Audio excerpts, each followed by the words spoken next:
Welcome to the Las Vegas Money Show 2017. I'm Matt McCall. I'm joined by John Carter. He's CEO of Simpler Trading. John, thanks for joining me. Thank you. I got it right this time. Good job. Let's talk about the markets. We've had this post-election Trump rally, whatever term you want to give it. And it slowed down for a little while. And, of course, all the bears and everybody out there, all the naysayers. And over. And then, of course, all the major indices broke out to new highs. Where do you view the market now? Well, so a lot of the news right now is just like it's such a low volatile environment. So you got the VIX that broke under 10. So one school of thought, which is the one that's getting the most press, is it's bound to explode higher just because it's so low. I don't believe that. I mean, the last time the VIX closed below that low, the period I'm thinking of is 2004, 2005. Yep. It traded sideways for a long time. So that could happen again. I think the most dangerous thing in this kind of a market is to try to anticipate what's going to happen next. What's happening right now is there's a low volatile environment. Don't try to bet and act like, make bets that you think you know when that's going to change, because nobody knows. And it could stay like this for years. And there's been a lot of people making the same bet for the last 6 or 7 years and they've been getting killed. Yeah. Trying to pick the top. I mean, we know trying to pick the bottom is nearly impossible. Picking the top to me is even harder. Because historically, history shows market's going to eventually come back, right? But trying to pick a top, you may never see that low again.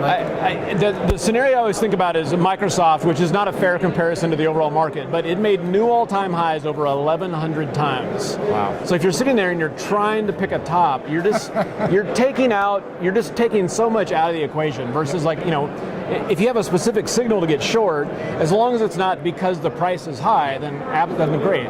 So any sectors or any areas that you're looking at in the market now that you'd be buyers on pullbacks that you'd be excited to buy into?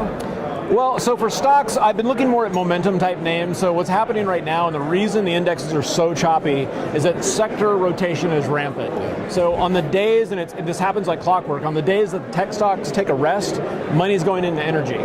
So what's happening is that there is a lot of money flying around there, but who knows if it's delivered or not, but the markets are trading sideways. So on a day when tech's taking a break, go look to energy.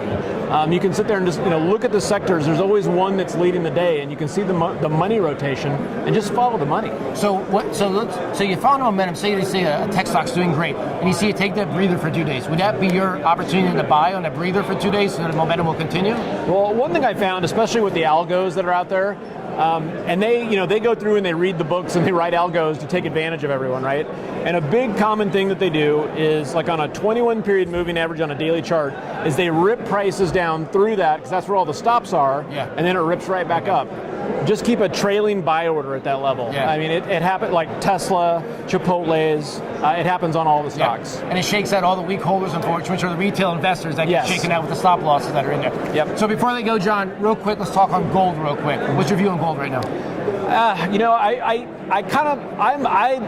I'm a fan of buying gold and holding it, but right now there's so many doom and gloom newsletters out there saying you got to buy gold and you got to buy silver. And when I see that, I take a contrarian view. So I focus on the short side of those. And I know that's blasphemy, but I like the bullion long term, but when I see that peak of doom and gloom, I take the opposite side of it. Yeah, I mean, and those guys are right once every 6 or 7 years. Yes. They'll let you know they were right 6 years ago. Yes. And they will definitely let you know. And they'll be right again 6 one or 7 day. years ago, like a broken clock, twice a day. They're not as good as a broken clock, though. All right, John Carter, CEO of Simpler Trading. Thanks so much for joining me. Thank you.